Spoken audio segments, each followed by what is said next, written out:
భద్రంగా ఉంటుందని బ్యాంకులో బంగారం దాచుకుంటే గోల్మాల్ జరిగింది. 1-2 కాదు, ఏకంగా 22 కిలోల బంగారం మాయమైపోయింది. తమ బంగారాన్ని తమకు ఇప్పించాలంటూ ఆ ఖాతాదారులంతా నిగ్గదీసి అడుగుతున్నారు.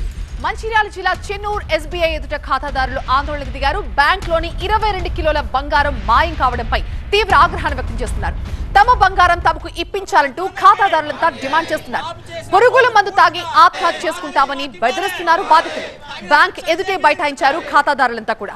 మా గోల్డ్ మాకివ్వాలి అంటూ 402 మంది గోల్డ్ లోన్ బాధితులు ఇప్పుడు రోడ్డెక్కారు.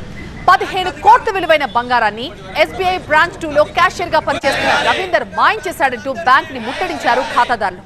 తమ బంగారం తిరిగి ఇప్పించకపోతే పురుగుల మందు తాగి బ్యాంక్ ముందే ఆత్మహత్య చేసుకుంటామంటూ ఆవేదన వ్యక్తం చేస్తున్నారు బాధితులు.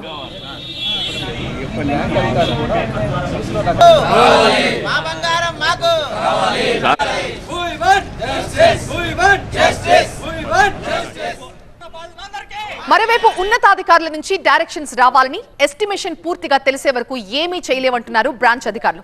ఇన్సూరెన్స్ ఇవ్వాలా లేక బ్యాంక్ అమౌంట్ ఇవ్వాలో అప్పుడే తేల్చలేమని చెప్తున్నారు. ఎవరో గోల్మాల్ చేశారని, మిగతా సిబ్బందిని ఇబ్బంది పెట్టొద్దని కస్టమర్లను కోరుతున్నారు అధికారులు. బ్యాంక్ సపోర్ట్ చేయకపోతే మేము నార్మల్ గా రన్ చేసి అందరికీ సమాధానం చెప్పడం ఇబ్బంది అయిపోతుంది.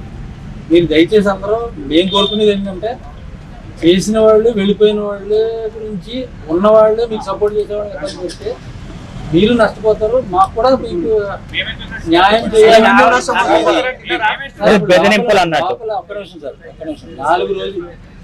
నాలుగు రోజుల నుంచి శనివారం ఆదివారం కూడా సెలవైనా కూడా రాత్రి పగలు కూర్చుని ఫైనలైజ్ చేయడానికి ట్రై చేస్తాం. ఫైనలైజ్ అవ్వాలి, ట్రేస్ అవుట్ అవ్వాలి. ఎవరికైనా సమాధానం చెప్పాలన్నా ఉందా లేదా అన్నా ట్రేస్ అవుట్ అయ్యేదాకా చెప్పడం కష్టం. ఇది మనకి నడిచే వరకు, అది ఫైనలైజ్ అయ్యే వరకు అందరూ సమయం పడుతుంది. ఎంత టైం పడుతుంది?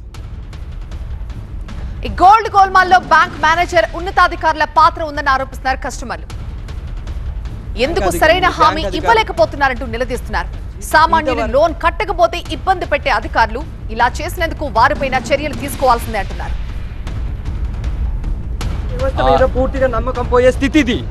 అయినప్పటికీ మీరు నిర్లక్ష్యం వహిస్తున్నారు. మీకు భయం లేదు, బాధ్యత లేదు. ఇలా వ్యవహరిస్తే ఎలాగవుతుంది? ఇదేనా ప్రజాస్వామ్యం? దీనికి సంబంధించి ఆల్రెడీ హెడ్ ఆఫీస్ లెవెల్లో కూడా, డీజీపీ లెవెల్లో కూడా మాట్లాడడం జరిగింది సార్. మాట్లాడటం కాదు సార్, ప్రెస్ ముందుకు వచ్చి ఎందుకు మీరు హామీ ఇవ్వలేకపోతున్నారు?